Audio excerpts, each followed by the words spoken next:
we got rabbits. So before we got this place and we had kids and we were still living next door, me and Farmer Jay were knee deep in rabbits. We probably got a good year and a half, 2 years of really solid experience having rabbits, and then we kind of just let everything kind of fade away for a while because we had gotten this place and it was just too much to take care of for a while. But we've been talking about getting a pig for the last little while. Anyway, our wheels are starting to spin these days as far as the whole meat production thing goes. And the other day, my buddy Gary called me up, had a random question for a friend of his. I answered the question. Next day, he calls me back, and the friend has rabbits, and they're using them for homesteading purposes, and the kids weren't taking care of them, so he's like, he wanted to get rid of the rabbits.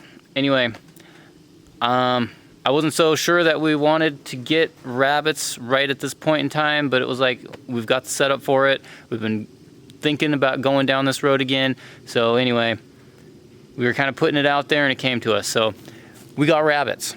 My buddy Gary, he did the best he could relaying information to me from the source that he got it from. But there are a few things that are kind of just like, I'm not quite so sure. My best guess is we've got 4 rabbits. 2 of them are female, 2 of them are male. And we were told they were California, New Zealand mix. Now, I think that these 2 right here, these 2 in the middle, we've got the females. And we're kind of thinking those 2 are the Californians. And on the outsides, we've got the males, and we're figuring those ones are New Zealand.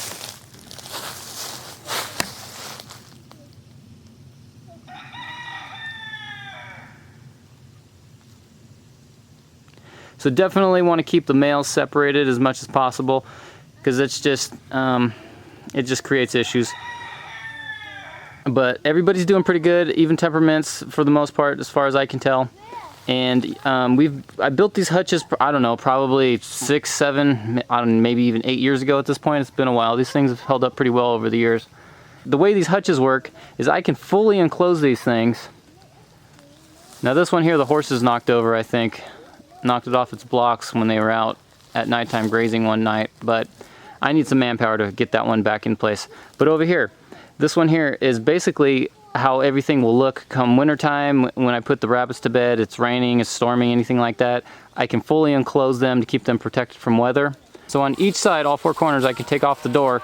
I just got these latches, 3 on each side, 1 at the top, and then 3 on the other side. Same thing over here, 3 on the one up top and 3 right there. So all they are basically just cabinet locks, cabinet hardware.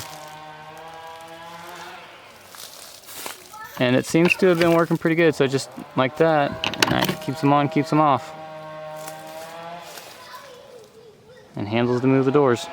But when it's warm like this, you know, I can open everything up so they can get a nice breeze, and then they're fully open to the cool air as much as possible.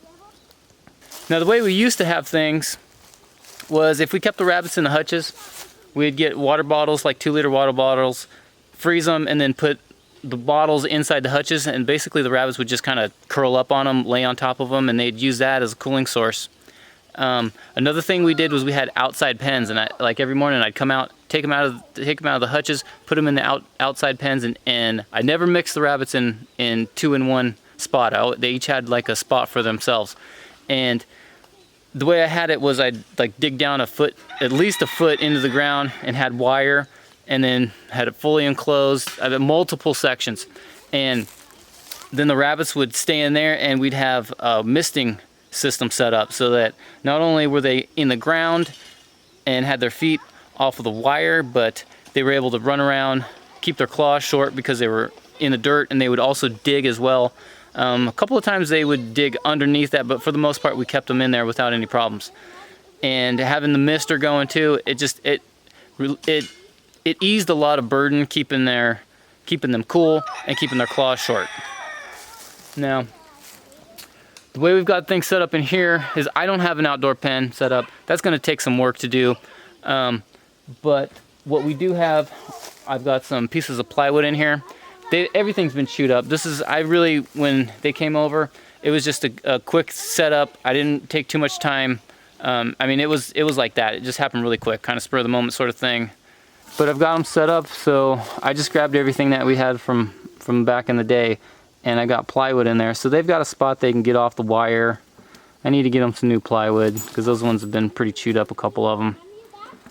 And it would be nice to get a better watering system, get like a nipple system going to where I don't have individual water bottles. That would be kind of nice. But over here behind them, at some point here, I'll probably do some type of outdoor setup. I'll make multiple boxes. I don't know, maybe I've talked about putting a slab, like doing a slab and then throwing dirt on top of it so they can only dig so far down. So at some point I'll be doing some stuff over here, get them out of their hutches and, you know, just try and provide the best possible life that I can and let a rabbit be a rabbit, run around in the dirt, dig a hole, that kind of stuff. Anyway guys, wasn't quite expecting to get back into the bunny action quite at this point in time, but we were kind of putting the vibes out there that we were gonna start going down this road again. And anyway, it just kind of came to us. So we're getting back into the rabbitry part of things. So bunny activity on its way.